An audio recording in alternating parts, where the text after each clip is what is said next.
Bienvenue à tous pour ce nouveau volet de Locomotive dans lequel aujourd'hui je reçois Christophe Debien, qui est président de l'OCCE. Alors, l'OCCE, c'est l'Organisation pour le climat et l'économie circulaire qui se trouve à Bruxelles. Alors, Christophe, donc tu es passionné de géographie, mais aussi amoureux de la nature. Tu as produit durant de nombreuses années des émissions de découverte pour la télévision. En 2003, tu crées et diriges une fondation d'utilité publique pour la sauvegarde des paysages. D'avril 2017 à octobre 2019, tu diriges ensuite l'Institut national de l'économie circulaire à Paris. On peut dire que l'économie circulaire, c'est ton dada et que l'écologie et l'environnement font partie de ton ADN. Christophe, bonjour. Bonjour, bonjour. Merci de me recevoir en tout cas. Juste, je mets un petit complément sur ce que tu viens de dire. Je suis à la base ingénieur cartographe et passionné D'accord. par les sciences géographiques, qui était mon métier originel. Et c'est vrai que j'ai dérivé un petit peu sur la télévision, enfin un petit peu beaucoup, sur des émissions à grande écoute. Et j'ai pu voyager à travers le monde de façon assez intense, ce qui m'a permis de découvrir à la fois le monde, l'environnement, mais aussi ce qu'était à l'époque le développement durable et bien entendu dans euh, le déroulement logique de ce qu'était le développement durable, l'écologie et l'économie circulaire également. Voilà. Merci pour ces précisions, Christophe. Est-ce que tu peux nous résumer un petit peu succinctement l'OCCE? Qu'est-ce que c'est? Qu'est-ce qu'elle fait? Parce que là, j'ai juste donné euh, la signification du mot OCCE. Est-ce que tu peux nous en dire un petit peu plus sur cette organisation? Bien sûr, c'est une organisation européenne qui est basée à Bruxelles et qui travaille autour de l'économie circulaire et du climat. Alors, c'est une organisation qui a trois pans dans ses activités. Le premier, qui est très simple, qui est en fait une activité de think tank, donc qui permet la réflexion autour des sujets d'économie circulaire et de protection du climat, avec un certain nombre d'experts, mais aussi d'adhérents, puisque l'OCCE est une association internationale de droit belge et que nous avons un grand nombre d'adhérents, que ce soit des entreprises privées ou alors des collectivités territoriales ou bien même quelques gouvernements qui travaillent avec nous. Et autour de cette table de réflexion, nous mettons au milieu de la table tous les sujets d'actualité, puisqu'ils sont d'actualité aujourd'hui avec l'économie circulaire et Oui. pour pouvoir avancer sur ces réflexions. Ça, c'est le premier pan. Deuxième pan, c'est de l'action tank, c'est-à-dire qu'on va sur le terrain, on se déplace avec un certain nombre d'experts pour aller rencontrer d'autres experts dans d'autres endroits du monde et puis créer une espèce de symbiose autour de ces sujets-là pour en développer de façon scientifique les différentes comment dire, pardon, les différents pans et Oui. autour de ces sujets d'action, nous travaillons également avec des entreprises innovantes sur place, c'est-à-dire qu'on écoute et on est très attentif d'ailleurs à ce que font les startups d'une manière générale dans le monde entier pour pouvoir comprendre comment on peut trouver des solutions autour de ces sujets d'économie circulaire et de climat avec les startups, donc les nouvelles technologies aujourd'hui. Et puis troisièmement, évidemment, c'est aussi, enfin l'OCCE est aussi un lieu qui nous permet, en dehors de la réflexion et du travail sur le terrain, euh, de poser des bases législatives autour de l'Europe, puisque c'est une organisation européenne, donc on travaille avec le Parlement européen, la Commission européenne bien entendu, et puis les gouvernements, à la fois européens mais aussi extra-européens, puisque la Commission européenne soutient un certain nombre de pays, notamment par exemple le Vietnam, le Maroc, qui ne sont pas dans le cercle européen, mais qui sont soutenus financièrement, entre autres, par l'Europe. Et dans ce cadre-là, justement, nous aidons les startups dont je parlais tout à l'heure et les entreprises innovantes à pouvoir trouver des subventions à la fois européennes, mais aussi des financements qui sont fournie, on va dire, par un certain nombre de fonds d'investissement qui nous suivent de très près à Bruxelles. Voilà. À Bruxelles et ailleurs, mais notamment à Bruxelles. D'accord, très bien. Ben, je te remercie pour ces explications. Moi, j'ai regardé un petit peu le climat. C'est quelque chose dont on s'est finalement intéressé, on va dire, vraiment vers la fin du XXe siècle. En 1970, par exemple, on avait des experts qui nous alarmaient sur un refroidissement de la planète. Et puis finalement, plus on va remonter dans le temps jusqu'à aujourd'hui, plus on est en train de nous dire que la planète se réchauffe, que ça va être catastrophique, que les eaux vont monter de 15 mètres. Et puis finalement, on a des experts qui se penchent vraiment sur la question, puis qui nous disent, bah, finalement, la Terre connaît des cycles. Et depuis 1850, on a pu mesurer, par exemple, que il y a un réchauffement d'1 degré par siècle. Alors on est loin de toutes ces de toute cette communication alarmiste. Toi, ton point de vue là-dessus, quel est-il? En effet, notre planète, depuis son existence, vit un certain nombre de cycles qui oscillent de façon plutôt régulière entre réchauffement et glaciation, tel un graphisme d'électrocardiogramme, pardon, mais Ouais. dans un espace temporel établi sur 4,5 milliards d'années, c'est-à-dire depuis son existence. L'instant T, c'est-à-dire l'instant humain, et notamment d'une vie d'un homme, n'est que d'une centaine d'années, pour arrondir. Donc, on n'est pas tout à fait sur la même temporalité. Étant donné que l'homme a tendance à tout rapporter à son propre cycle de vie, il est vrai qu'en tenant compte des éléments scientifiques établis sur 200 ans, on va dire, nous ne pouvons que constater que nous sommes bien actuellement dans une phase de réchauffement de la Terre. Ça, c'est une évidence. Et en fait, l'humain, comme tous les êtres vivants d'une manière générale, se sont en effet toujours adaptés aux évolutions climatiques et aux catastrophes naturelles. Et quelquefois même, certaines espèces vivantes ont disparu de la surface de la Terre pour réapparaître sous d'autres formes. Alors ça, c'est dans le cadre de transformation de ce qui est dit d'une manière générale. C'est-à-dire qu'effectivement, on a un réchauffement qui s'opère, mais ce réchauffement, il est basé sur une temporalité de 4,5 milliards d'années. Comme c'est cyclique, ça monte et ça descend, mais ça veut dire que sur un instant T, celui de la vie d'un homme, on peut s'alarmer. Alors effectivement, on s'alarme assez facilement, ce qui n'est pas forcément la meilleure solution. Alors en tout cas, depuis une quinzaine d'années, il faut savoir que le réchauffement dont on parle n'est pas si important que ça. C'est-à-dire que effectivement, il y a quelques degrés qui montent, mais depuis 15 ans, la courbe est plutôt, enfin pas la courbe, mais le diagramme est plutôt non pas à la baisse, mais plutôt stagnant. Voilà. Oui, parce qu'on nous a alarmés sur ce qui se passe au Groenland, mais si je remonte dans l'histoire de l'humain, au Groenland, on se souvient des Vikings qui cultivaient des terres là-bas, et donc ce qui semblerait vouloir nous dire, d'après des experts, que le Groenland était une terre beaucoup plus verte qu'elle n'est aujourd'hui, que s'il y a une fonte des glaces comme c'est le cas finalement, comme tu viens de le dire, c'est on obéit à des cycles.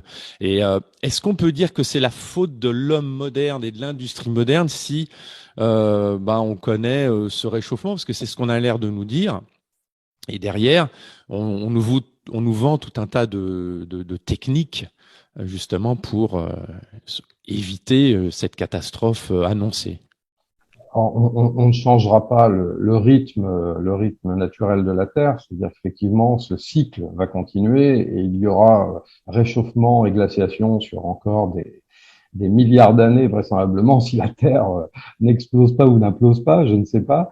Mais en tout Mm. cas, oui, alors quand tu dis on nous vend ces solutions-là, enfin pas des solutions d'ailleurs, mais plutôt on nous fait des propositions sur ce que va être la Terre dans quelques années, le climat et les changements climatiques. Oui, c'est un peu vrai parce que en fait, on ne sait pas. Aujourd'hui, on ne sait pas. Ce sont des suppositions basées quelquefois sur de la science et quelquefois sur du doigt mouillé, on va dire. Ouais. Et c'est pas toujours c'est pas toujours vrai. Je dirais qu'il y a une part de vérité dans le discours officiel, et puis il y a une part de mensonge également pour moi parce que la science nous prouve un peu le contraire. Donc c'est un peu difficile à dire. Par contre, aujourd'hui, face aux catastrophes naturelles, nous luttons avec les moyens du bord. C'est tout ce que l'on peut dire. C'est le combat de David contre Goliath.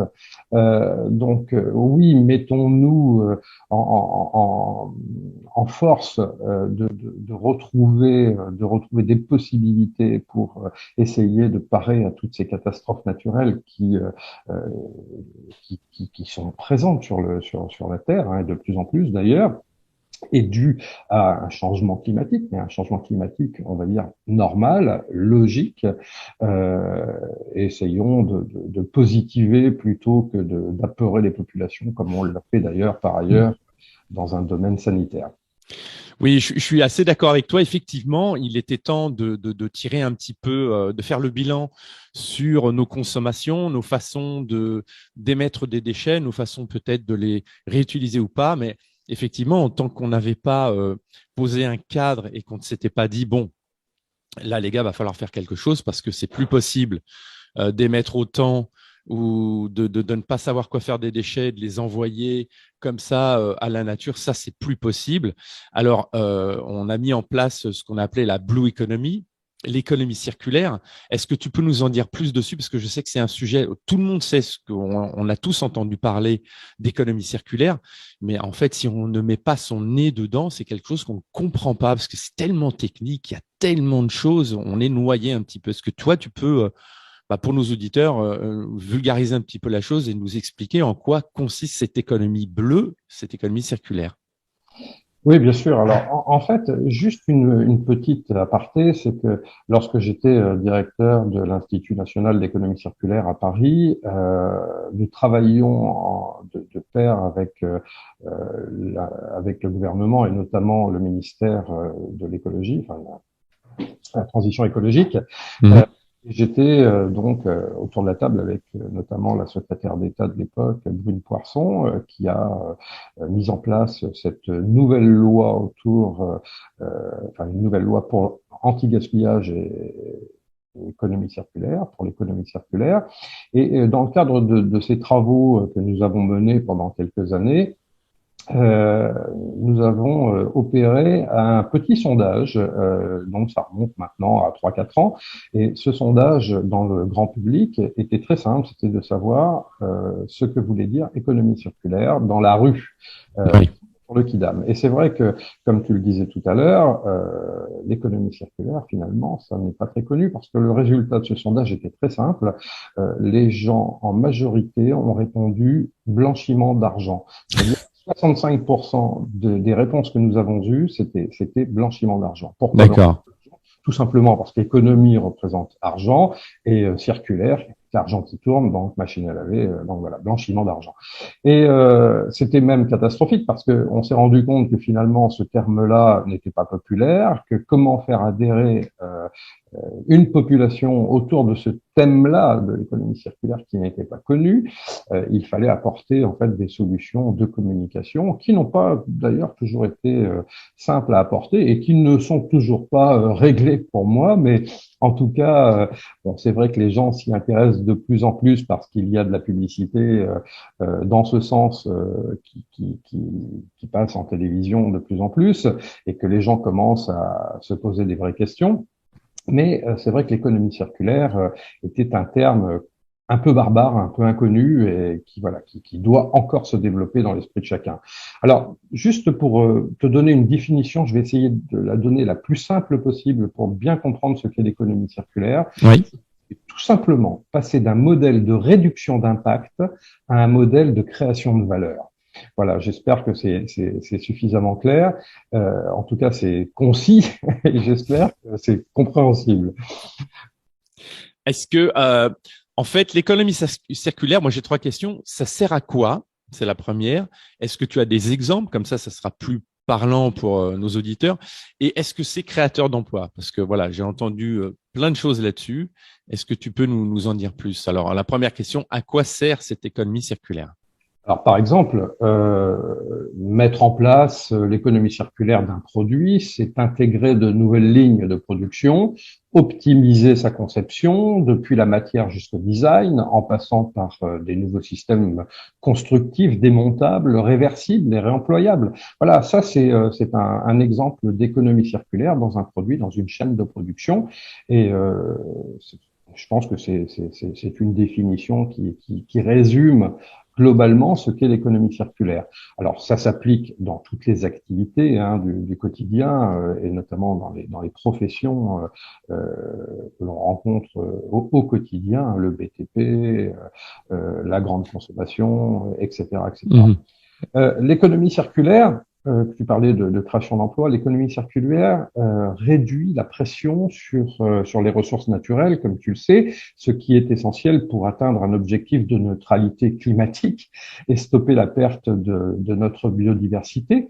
Mais elle permet également une croissance significative du PIB. Ça, c'est important parce que on peut dire que finalement, c'est avant d'être créateur d'emplois, c'est une croissance, c'est une croissance d'un pays, c'est la croissance des pays de manière générale. Et quant à la création d'emplois, effectivement, c'est important de souligner qu'on peut évaluer à 700 000 les nouveaux emplois autour de l'économie circulaire, créés par l'économie circulaire d'ici à 2030. C'est une évaluation qui a été faite donc par un certain nombre d'organismes gouvernementaux, mais aussi privés, donc qui se sont. En fait, l'économie circulaire, ça nous oblige, ça oblige les industriels et les entreprises, les start-upers, etc., à réfléchir sur leur impact qu'ils vont laisser sur cette planète, c'est-à-dire plutôt que d'aller chercher des matières premières à l'autre bout du monde, dont on sait que l'impact en termes de pollution va être énorme, c'est de réfléchir à est-ce que je peux peut-être contacter une entreprise qui émet tel ou tel déchet, moi les récupérer et transformer ces déchets pour justement mon utilisation. J'ai vu des exemples en Hollande où des entreprises se sont regroupées entre elles parce qu'elles utilisaient les mêmes courants d'eau et il y en a une qui utilisait l'eau pour refroidir des machines, etc. L'autre récupérait l'eau parce qu'elle en avait besoin, je ne sais plus, pour une papeterie, quelque chose. Une fois que l'eau avait été utilisée, bien, elle resservait une troisième entreprise, etc., etc. C'est ça. Donc, c'est vraiment, voilà, comme tu dis, une réflexion autour de comment je peux faire avec des matières premières qui sont peut-être juste à côté de chez moi plutôt que d'aller les acheter à l'autre bout du monde. Et puis, ça va du coup aussi, comme tu dis, créer des emplois puisque il y a aussi des entreprises qui vont être spécialisées peut-être pour aller aider les entreprises qui ont ces besoins-là et leur dire, voilà, regardez à côté de chez vous, il y a tel ou tel type d'entreprise. Tant qu'on est dans cette économie-là, c'est-à-dire une réduction des coûts, où est-ce qu'on en est dans la programmation, tu sais, l'obsolescence programmée, voilà, chercher mes mots. Où est-ce qu'on en est dans l'obsolescence programmée de tout ce qu'on fabrique? Parce que ça aussi, ça a été une grande question qui a été abordée et on en est où aujourd'hui en 2022? Alors, le terme d'obsolescence programmée renvoie à un ensemble de techniques qui visent à diminuer la durée de vie des produits, comme tu le sais, et par conséquent à en accélérer le renouvellement. Mm. Ça veut dire qu'on est on était dans une société, ça commence à évoluer un petit peu, dans une société je fais de l'extraction de ressources, je produis, je vends, je consomme et je jette. Et aujourd'hui, on n'est plus dans cette consommation, donc avec l'économie circulaire, on tente à déplacer un peu le système, en tout cas à le transformer, à changer de paradigme. Et dans ce cadre-là, c'est vrai que l'obsolescence programmée est en train de perdre pied puisque aujourd'hui l'obsolescence programmée est punie par la loi. Par exemple, un téléphone portable dont la batterie aurait été soudée lors de la fabrication, Comme c'était le cas il y a encore pas longtemps, hein. c'était le cas il y a encore quelques années, quelques Mm. petites années. Euh, donc, lors de sa fabrication, c'est un exemple technique d'obsolescence accélérée, dite, qu'on appelle par défaut une obsolescence fonctionnelle. Et une pièce défaillante Et c'est tout l'appareil qu'il faut changer. Donc en fait, tu dois te rappeler, hein, les téléphones, effectivement, avec les batteries soudées, lorsque la batterie était foutue, il fallait changer le téléphone, il fallait en acheter un autre. Mm. Donc là, on est vraiment dans un système de surconsommation qui ne permet pas de réutiliser les ressources, et donc on rentre Et en même temps, excuse-moi de te couper, en même temps, ce qui était quand même bizarre, parce que moi, je me souviens des tout premiers téléphones portables, les batteries étaient extractables et on pouvait juste racheter une batterie avant que dans les années 2000, 2000, allez, 2010, un truc comme ça, on a commencé à souder les batteries, 2005, 2006 par là, je crois. On a commencé à souder les batteries, ce qui était quand même assez nouveau. L'apparition, surtout avec l'apparition des smartphones, hein. Moi, ça a été le changement que j'ai vu s'opérer. Donc peut-être au niveau des dates, je suis pas bon, mais les tout premiers smartphones, notamment l'Apple 3, etc., les batteries étaient soudées. Et ça a apparu là, en fait. Oui, complètement, complètement. Mais comme je disais tout à l'heure, l'obsolescence programmée aujourd'hui est punie par la loi. C'est-à-dire que dans la loi économie circulaire qui a été promulguée en 2019, il y a donc un article qui punit les entreprises qui font de l'obsolescence programmée sur l'ensemble de leur production. J'avais une question concernant l'économie justement circulaire. Est-ce que c'est pas un petit peu trompeur? C'est-à-dire qu'aujourd'hui, on sait qu'il y a certaines matières qu'on ne peut pas recycler. Il y a certains plastiques, par exemple. On sait qu'il y a deux grandes familles de plastiques qu'on peut recycler et puis pas les autres. Par exemple, les batteries de ces fameuses voitures, j'ai envie de dire tout ce qui est véhicule électrique, les panneaux solaires. Voilà, ça, c'est toujours été le truc. Qu'est-ce qu'on fait de ça quand c'est HS? Comment est-ce que c'est recyclé? Est-ce qu'on sait les recycler? Est-ce que tu peux nous en dire plus? Alors, c'est vrai on est parti rapidement sur des systèmes novateurs entre les plastiques, euh, transformation des plastiques, les panneaux solaires, les batteries véhicules électriques, parce qu'il fallait partir sur quelque chose Oui, nouveau et puis qu'il fallait trouver des solutions. On a essayé de les trouver trop vite. Moi, c'est ce que je reproche un peu au système écologique aujourd'hui, c'est-à-dire qu'on réfléchit à mon goût pas assez pour aller un peu vite sur des réflexions portées un peu comment dire, à la va-vite. vite, oui. Et c'est vrai que notamment pour parler des panneaux solaires, il y a un problème avec ces panneaux solaires. Enfin, il y a eu un problème, ça commence un peu à se régler, mais ça n'est pas recyclable pour la plupart des éléments qu'ils constituent. On les enterre lorsqu'ils ne sont pas recyclables et qu'ils ne fonctionnent plus. Donc, les mettre dans le sol, je suis pas sûr que ce soit la meilleure chose pour l'écologie. En ce qui concerne les batteries des véhicules électriques, alors de plus en plus, ces batteries deviennent recyclables en partie. Certaines tendent à respecter des normes pour être recyclables à 100%, de plus en plus.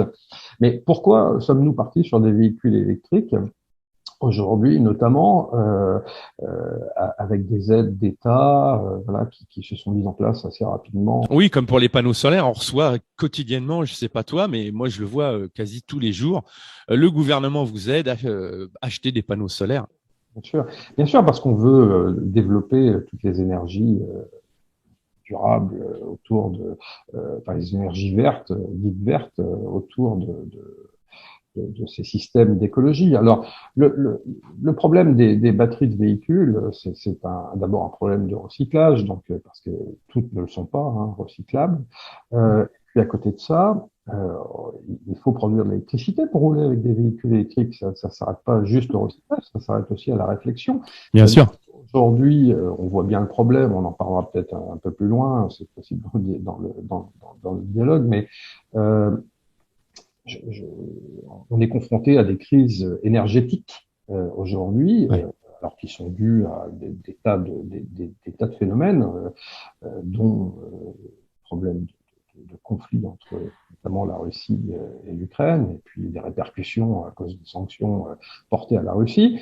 Et puis, euh, pourquoi on force les gens à acheter des véhicules électriques? Enfin, moi, c'est une question que je pose. Hein. Mhm. J'ai pas forcément la solution, mais c'est une question que je pose. Pourquoi force-t-on les gens à acheter des véhicules électriques alors qu'en fait, l'électricité, on a du mal à la produire. On nous dit qu'on va couper l'électricité vraisemblablement dans des périodes d'hiver parce que les centrales nucléaires ne sont pas, soit n'ont pas été réhabilitées pendant la crise sanitaire, soit parce que nous n'avons pas assez d'électricité en France et qu'il faut en produire pour d'autres pays. Enfin, c'est un peu compliqué. Donc, on nous dit d'abandonner les énergies fossiles, bien sûr, mais les énergies fossiles, les remplacer par de l'électrique fournie par des centrales à charbon, je suis pas sûr que ce soit plus écologique. Donc, je pense qu'il y a des questions, des vraies questions à se poser à ce niveau-là. Alors, je ne détiens pas la vérité ni les réponses, mais je pense que ça mérite d'y réfléchir de façon un peu plus approfondie d'une manière générale. Oui, je te rejoins là-dessus, parce que bon, on a fermé Fessenheim en France. Qu'est-ce qu'on a proposé à la place? Voilà, on avait quand même une industrie électrique leader, en tout cas, ce qui concerne le nucléaire. Alors, le nucléaire, c'était pas super, c'était moche. Il y a eu toute une campagne dans les années 80 contre le nucléaire, je me souviens. Du coup, l'Allemagne a fermé aussi des centrales nucléaires. Elle fabrique des centrales à charbon. Euh, on est un petit peu dans tout et son contraire. Lors de la COP26, par exemple, tout avait l'air d'être signé à l'avance. Tout le monde allait adhérer à on arrête le charbon, les énergies fossiles. Et puis, il y a un petit gars de l'Inde qui a levé la main et qui a dit, bah, moi, je suis désolé, messieurs, mais je ne suis pas d'accord avec vous, donc je ne vais pas voter à l'unanimité. On ne pourra pas avoir l'unanimité là-dessus. Parce que moi, dans mon pays, on a découvert une centaine de mines de charbon qu'on va exploiter parce que on n'a pas les moyens de faire autrement, on n'a pas les moyens d'acheter de pétrole, on n'a pas les moyens d'acheter de l'énergie nucléaire. Donc, il faut savoir que chez nous, on a, je crois qu'ils ont 100 000 ou 1 million ou 100 000 enfants par an qui décèdent parce que dans les régions les plus reculées, ils n'ont pas accès à l'électricité. Et aujourd'hui, les pays pauvres sont obligés d'accéder à l'électricité s'ils veulent s'enrichir. Et pour accéder à l'électricité, très souvent, ils ont des mines de charbon qu'ils se doivent d'exploiter. Sinon, c'est juste vital. Oui, oui, il n'y a pas besoin de remonter enfin de descendre plutôt jusque dans les Indes.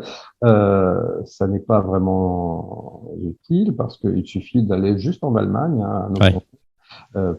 ou en Pologne, hein, pour comprendre qu'en fait les centrales à charbon sont ouvertes et permettent de produire de l'électricité, alors que effectivement lors des COP on essaye de faire en sorte que les gouvernements s'accordent à stopper les énergies fossiles, à mettre en place des systèmes qui permettraient d'aller plus à même vers une écologie on va dire, zéro CO2. Il y a des aberrations qui sont conséquentes aujourd'hui dans tous les pays du monde. Hein. Ça ne s'arrête pas qu'à l'Allemagne et à la Pologne, hein, effectivement en Inde, mais aussi dans d'autres pays. En France également, puisque Barbara Pompili, ministre actuelle de la transition écologique, a annoncé qu'effectivement, on serait certainement obligé de réouvrir deux centrales à charbon en France pour pouvoir produire de l'électricité. Et on nous fait des leçons de morale autour de l'écologie pour nous dire, messieurs et mesdames et messieurs plutôt, il va falloir économiser votre énergie, baisser votre chauffage, ne roulez plus en voiture, évitez de consommer telle ou telle chose. Mais il y a un manque de réflexion j'ai du mal à comprendre ça, Ouais. mais voilà, je pense qu'il faut vraiment se mettre autour d'une table, y réunir un certain nombre d'acteurs, euh, y compris dans la population. Alors, je sais que le président actuel a mis en place un système qui permettait de questionner la population autour de ces sujets de l'écologie. Bon, ça a été un peu chanté, si j'ai bien compris, et du coup, on se retrouve avec des aberrations totales autour de l'écologie. On on nous parle d'écologie, mais en fait, l'écologie aujourd'hui, elle n'est pas, elle n'est pas aux portes de nos pays européens. Hein. Elle est encore très loin, enfin à mon goût en tout cas. Hein. On est très loin de la vérité. Oui, puis en plus, on peut aussi constater un manque d'exemplarité de la part de tous ces gens qui nous disent qu'il faut faire attention. Ils viennent à la COP 26 ou à la COP 21, ils viennent en tout cas dans toutes ces réunions en jet privé, ils sont peut-être un ou deux à bord. On a vu notre Premier ministre aller voter en utilisant un jet. Alors bon, après, moi, ma réflexion, c'est mettons autour de la table de vrais scientifiques qui ont fait de vraies recherches, parce qu'encore une fois, qui nous dit que nos émissions de CO2 sont dangereuses pour la planète? Est-ce que ce sont les mêmes qui nous disaient que dans les années 80, les aérosols étaient dangereux parce que ça faisait augmenter c'était des gaz à effet de serre qui faisaient ce fameux trou dans la couche d'ozone? Haroun Tazieff, alors, il me semble, ministre de je ne sais plus quel ministère, avait commandé des études auprès de chercheurs et il a reçu une trentaine d'études sur son bureau et pas Oui, une avait montré par A plus B que c'était dangereux. Donc, il avait explicitement dit, bah, écoutez, moi, à part vous faire acheter des bombes aérosols avec cette gentille norme, on voyait la petite planète bien entourée, il dit, il n'y a aucune preuve scientifique de ce qu'ils avancent. Alors, est-ce qu'on en a encore là aujourd'hui, justement, avec le CO2? c'est difficile à dire parce que en fait, on ne nous dit pas tout. Voilà. Mais par contre, pour Aaron Tazieff, c'est vrai que c'est un bon exemple. Moi, j'ai eu la chance de le connaître, de le rencontrer, de travailler un peu avec lui. C'était quelqu'un d'extraordinaire, une bible. Alors, il a été controversé sur un certain nombre de ses dires, de ses annonces officielles. Mais en fait, je pense que quelque part, il avait raison. Il y avait d'ailleurs à l'époque des débats entre Cousteau, Arun Tazieff, Théodore Monod, enfin des gens qui voilà qui étaient à la fois des scientifiques mais aussi des baroudeurs et des aventuriers qui ont parcouru la planète entière pour connaître et reconnaître en fait ce qu'il s'y passait. Je pense qu'aujourd'hui, on manque de gens comme ça. Je pense qu'on manque de gens comme ça. On manque de gens qui peuvent apporter une parole de vérité. Donc, je pense qu'effectivement, il est nécessaire de faire vite, de se mettre autour d'une table, d'y associer des scientifiques, des baroudeurs, des gens qui connaissent un peu ce qu'est la planète et de pouvoir travailler, évidemment, avec les gouvernements. Je pense que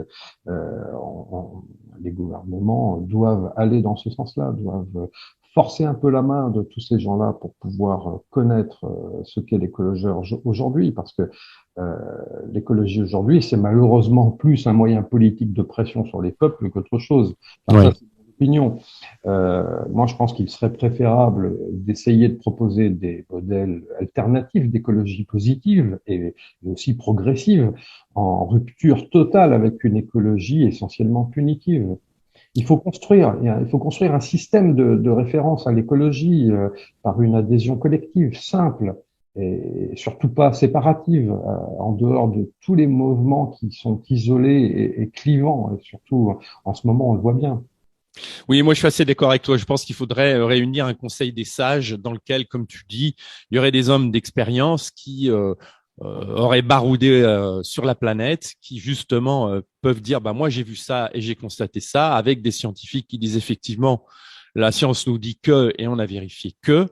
Plutôt que d'avoir, là aujourd'hui, on a le GIEC. Alors le GIEC, c'est ce groupement qu'ils ont voulu d'experts, mais en fait, ce qui est drôle, c'est que ce nom de GIEC en anglais, c'est, si je dis pas de bêtises, je regarde mes notes. Euh, il s'appelle le Intergovernmental Panel on Climate Change, donc l'IPCC. Et l'IPCC, à aucun moment, nous dit que ce sont des experts. Alors là, on nous avance qu'il y a des experts au GIEC qui nous alarment tout le temps, qui nous disent qu'il y a une montée des eaux, une fonte des glaces, qu'on va mourir, qu'on va, d'ici 2030, ils nous promettent que si on ne change pas nos habitudes d'ici à 2030, on aurait 3 ans, je crois, à continuer de vivre comme ça. Donc, à chaque fois, on est dans des discours alarmistes avec finalement, au bout du compte, zéro solution, zéro argument réel et posé de la part de scientifiques Parce que quand on fait appel justement à des scientifiques, et je vais citer Monsieur Christian Gérondeau, qui a sorti un excellent bouquin Eh oui. à ce sujet, qui s'appelle Les 12 mensonges du GIEC, où lui, il se place quand même comme un expert, c'est quelqu'un qui a vraiment de l'expérience, et il explique, il énumère les 12 mensonges énormes du GIEC. Oui, oui, alors j'ai vu ce livre et je l'ai lu, très intéressant. Alors, sur le principe, j'adhère facilement à ces théories-là, mais bon, dans le GIEC, il y a aussi des gens sérieux, hein. Oui, bien sûr. Il y a des gens sérieux, il y a quelques scientifiques, effectivement. Je suis pas sûr euh, qu'effectivement, ce soit une forme de positivité, c'est-à-dire qu'on est plus dans le catastrophisme. Alors, Ouais. je comprends qu'on ait envie de faire peur aux gens pour leur faire prendre conscience que c'est urgent, qu'il va falloir faire vite et euh, que la planète souffre. Mais ce qu'il faut se dire avant tout, c'est que en fait la planète ne risque rien. La Mm. planète ne risque rien. C'est l'humanité qui risque beaucoup, parce que en fait, si on ne prend pas conscience que il faut sauver l'humanité avant de sauver la planète, c'est là qu'il y a une erreur, c'est là que l'erreur est faite. Et puis en plus, l'enjeu, c'est d'abord de prendre du recul.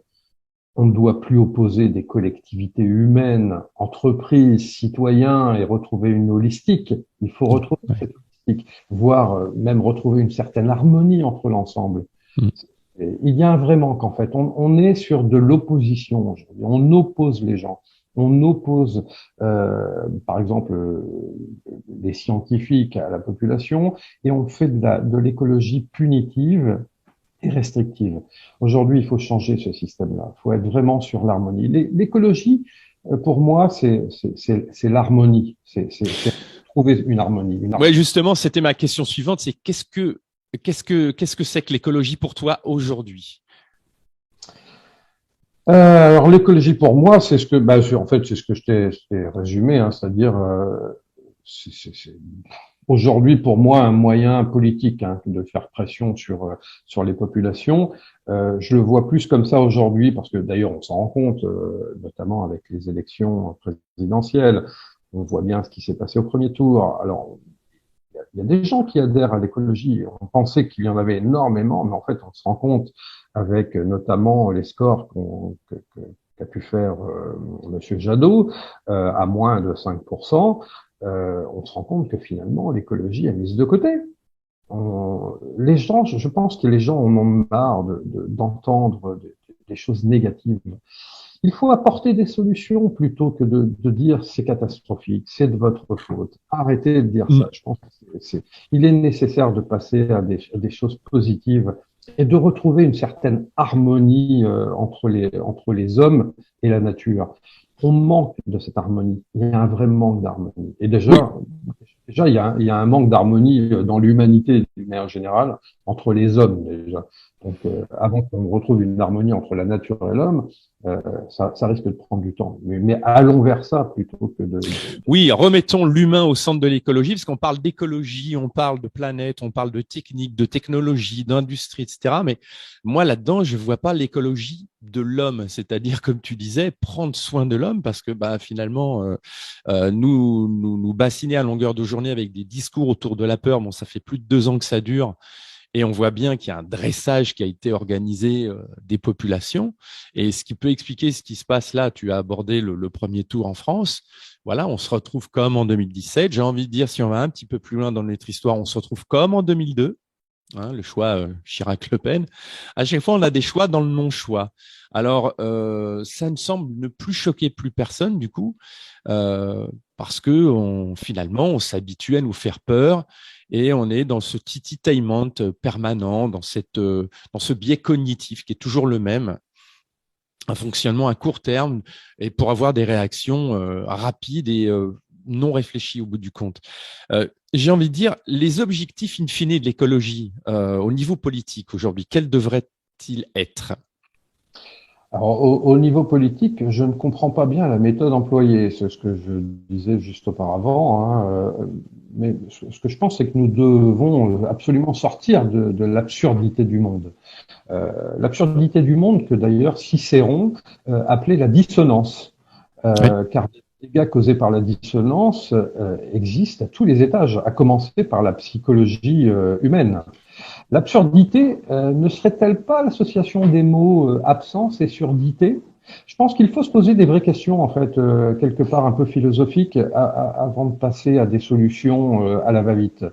Un peu comme le ressenti général, hein, sans jamais en comprendre les causes d'une manière générale. Hein. Voilà, on est dans cette écologie politique. On est dans la rapidité d'exécution plus que dans la réflexion. oui. Euh, Justement, avec ce qui se passe, on l'a évoqué vite fait avec le conflit entre l'Ukraine et la Russie, finalement, on se rend compte de plus en plus que les guerres aujourd'hui sont des guerres qui sont faites pour de l'énergie. C'est-à-dire que je te fais la guerre pour venir prendre de l'énergie chez toi. Et ça a toujours finalement été que ça, hein, si on résume un petit peu. Est-ce qu'aujourd'hui, on peut vraiment se passer du charbon, du gaz et du pétrole? Alors, ce qui se passe aujourd'hui, c'est un peu compliqué, effectivement, et on le voit bien, surtout au niveau européen, c'est-à-dire que on a suivi, enfin, l'Europe a suivi les USA dans dans les sanctions qui ont été encore une fois appliquées à la Russie, hein, qui déjà en avait un certain nombre. Aujourd'hui, je sais plus combien il y a de sanctions, c'est monstrueux, mais bon, Hmm.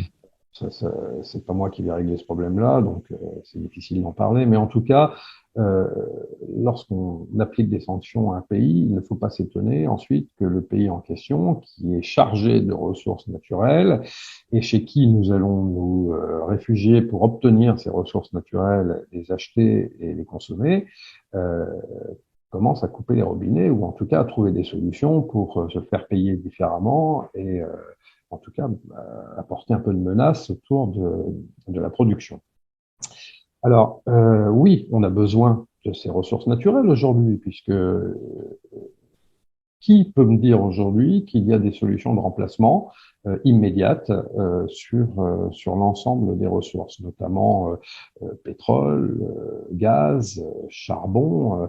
C'est un peu compliqué là. Hein. Alors la France a la chance de n'avoir qu'une vingtaine de pourcents d'importation de gaz depuis la Russie. Oui. Par exemple, l'Allemagne, qui est à près de 50% de sa consommation sur l'importation de gaz russe, ça va poser problème.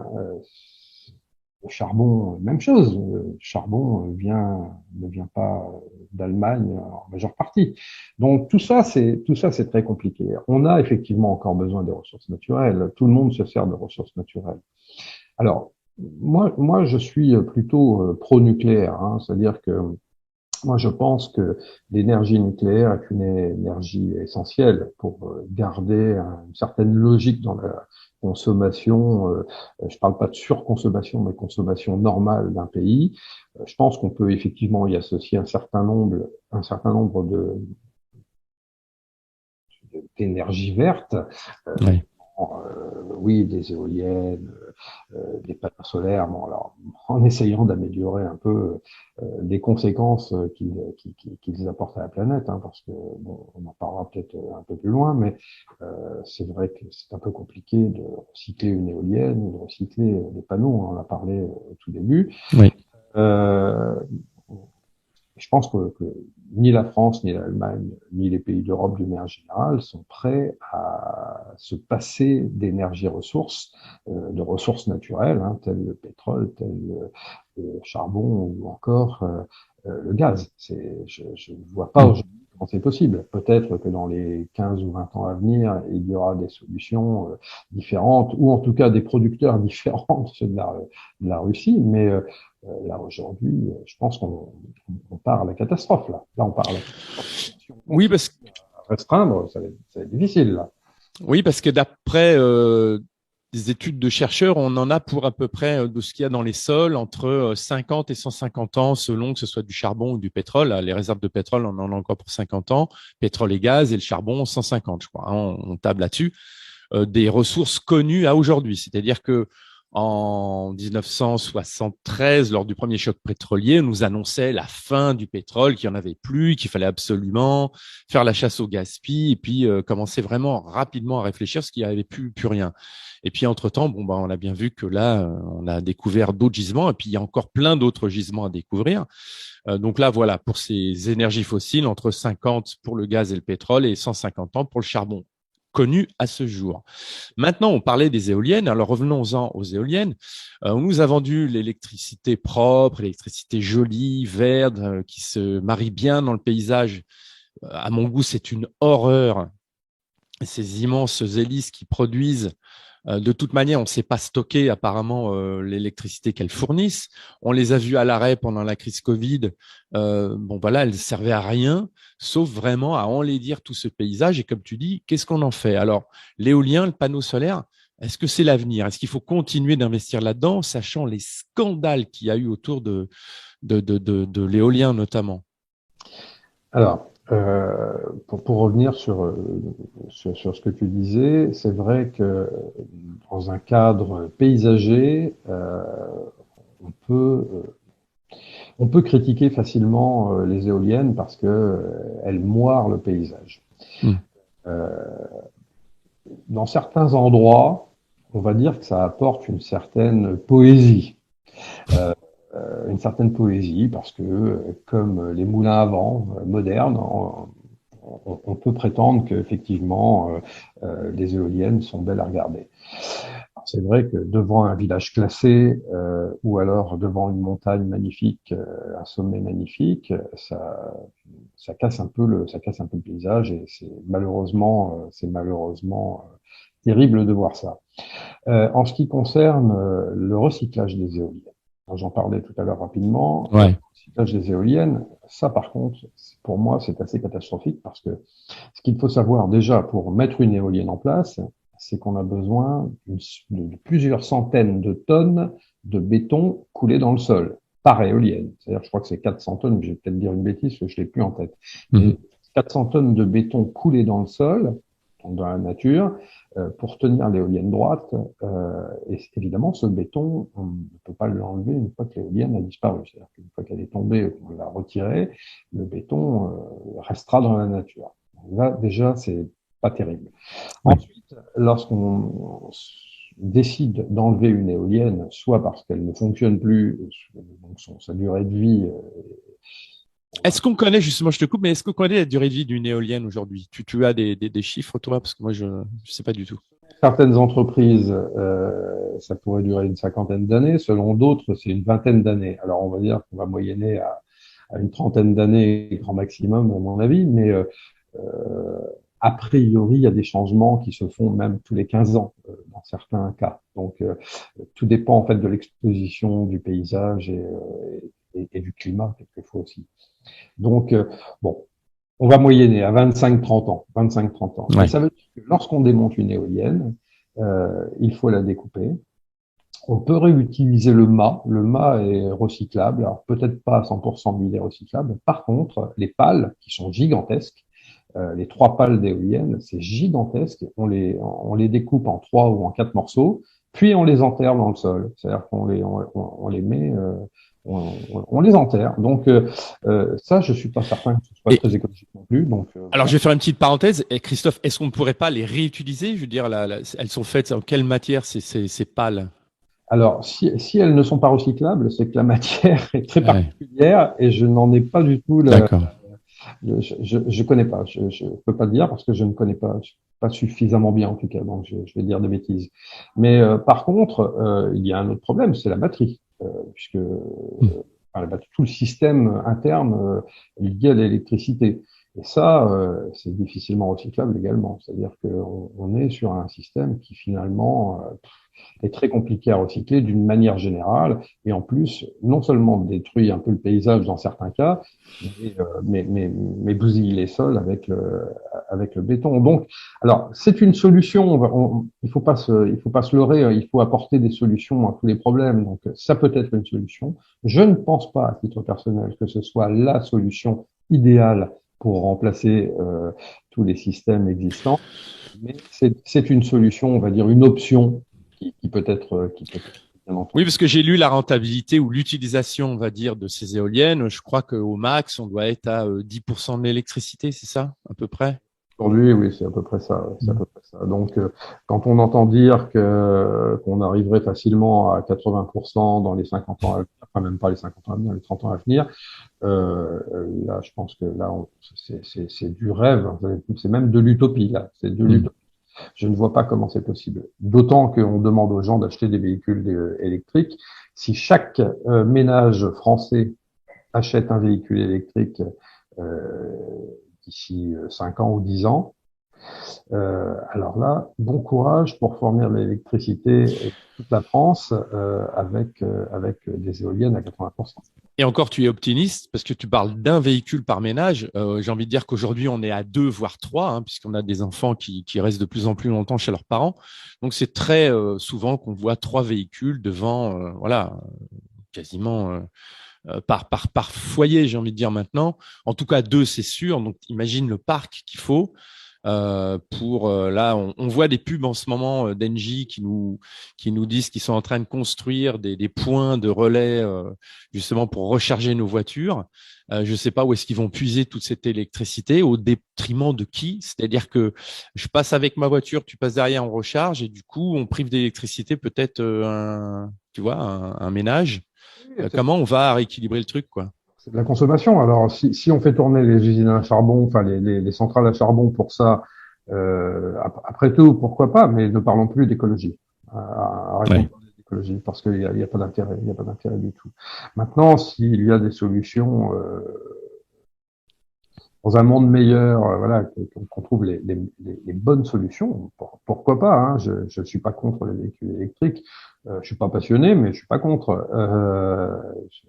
C'est sûrement une solution à partir du moment où on a la solution de base, c'est-à-dire l'électricité verte. Disons, on est quand même vachement limité avec ces véhicules électriques, hein. En moyenne, c'est 400, 500 kilomètres, pas plus. Et je me dis, si on pousse tout le monde gentiment vers l'utilisation de ce genre de véhicule, est-ce que ça ne veut pas dire que finalement, dans un avenir pas très lointain, que toi et moi aurons peut-être la chance ou la malchance de vivre, on nous dira, bah voilà, monsieur, vous pouvez pas aller au-delà de 500 kilomètres parce que, ben voilà, c'est comme ça. Vous avez, on parle de passe. Comme on a parlé des passes sanitaires, alors on passe de passes climatologiques, si je peux coquiner ces deux adjectifs, mais on parle de passes climatologiques qui nous dirait bah, finalement, vous avez eu le droit de faire tant de plein de gasoil ou d'essence chaque année et vous avez le droit de faire tant ou de plein de recharge électrique et au-delà, soit vous êtes bloqué, soit vous payez une surtaxe, etc., etc. Toi, j'entends ça de part et d'autre. Toi, t'as ton avis là-dessus sur ce. Oui, là on est dans l'ère du pass. Depuis un peu plus de 2 ans, on commence à y réfléchir très sérieusement.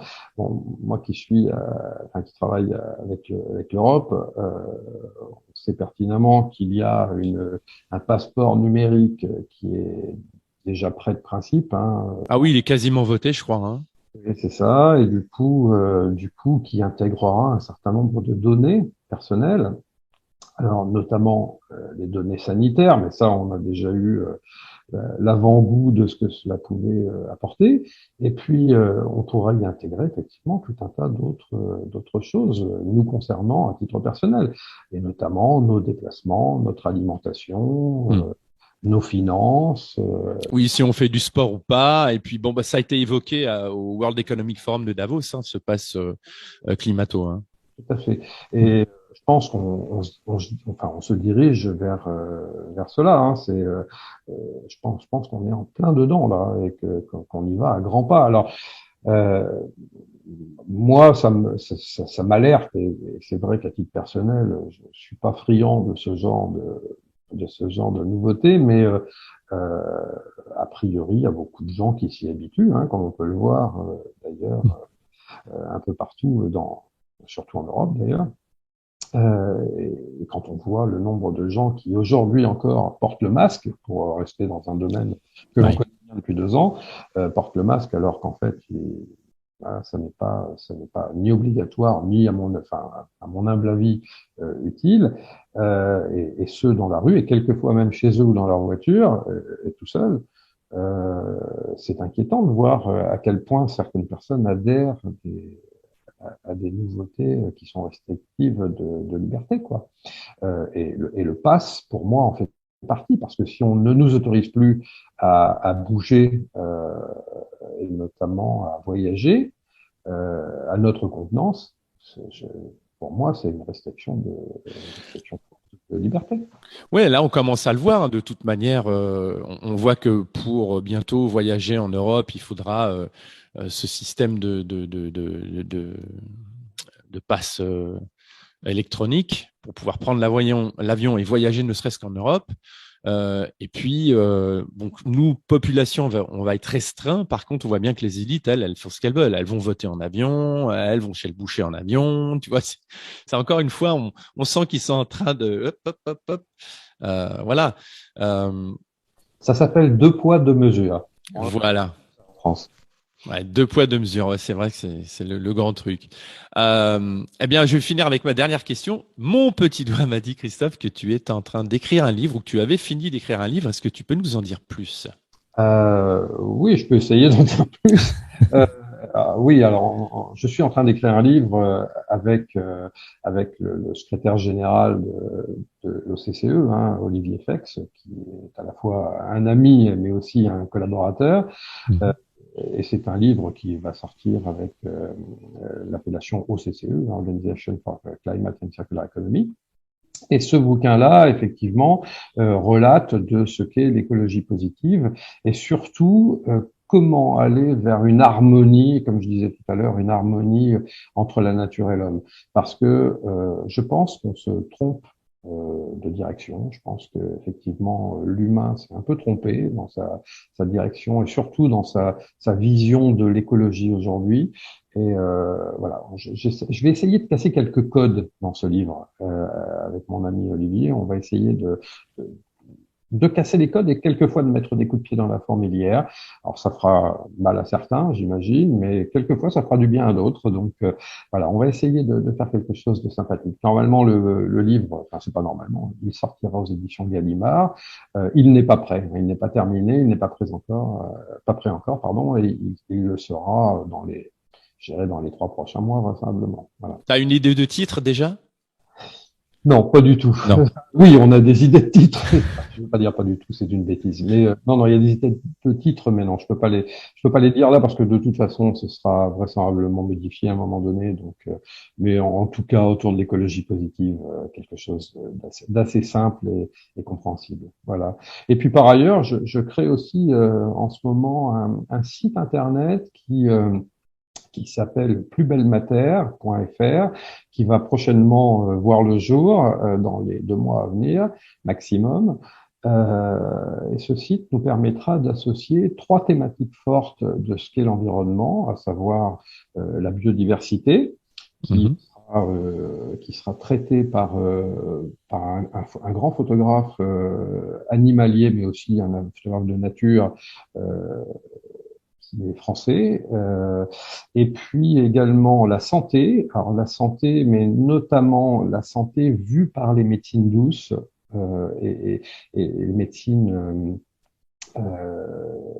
Les médecines naturelles?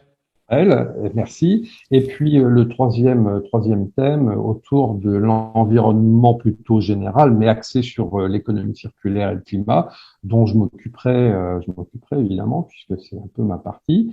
Et ce site-là nous permettra aussi de faire des conférences en direct ou non en direct, mais des conférences avec des experts reconnus dans le monde entier pour comprendre ce que sont ces thèmes-là aujourd'hui et le développement que nous pouvons en faire dans les années à venir pour une meilleure vie, une meilleure harmonie. Oui, remettre finalement l'humain au centre de cette écologie, au centre de la planète, puisque finalement, on n'est que, comme tu disais, on n'est que des locataires sur ce caillou. Et Oui. il s'agirait de pas l'oublier. Et effectivement, comme tu dis, je pense que l'écologie euh, positive, c'est-à-dire d'aider les gens à comprendre pour ceux qui ne le comprendraient pas, euh, ces changements d'habitude, ces changements de comportement, ne tombons pas dans une société où là, pour le moment, on n'est que là-dedans, punitive et restrictive et qui toujours nous prend pour des enfants. Si tu fais ça, je te donne ça. Si tu fais pas ça, tu auras droit à ça. En tout cas, Euh, j'ai j'ai envie de citer une phrase de Saint-Exupéry qui disait, et à bon escient avec le thème, qui disait nous n'héritons pas de la terre de nos ancêtres, mais nous l'empruntons à nos enfants. Et je pense que ça résume bien en fait ce que ouais. doit être l'écologie et surtout la manière de penser, la réflexion à porter autour de l'écologie, mais surtout encore une fois autour de l'harmonie entre la nature et l'homme et replacer effectivement, comme tu le disais toi, très bien, l'humain au cœur et au centre de l'écologie. C'est important. Bien, Christophe, je te remercie pour cet entretien. Je te dis à bientôt. On peut te retrouver sur le site de l'OCCE, c'est ça? Et complètement, c'est www.occe.eu. Et voilà, ce sont mes activités. Voilà, en tout cas, je préside cette association internationale qui fonctionne plutôt très bien et voilà, qui nous amène vers un monde meilleur. En tout cas, nous l'espérons et nous allons faire en sorte de réussir. Très bien. Bah, merci Christophe. Je te dis à bientôt. À bientôt. Merci infiniment. Merci à toi. Freedom.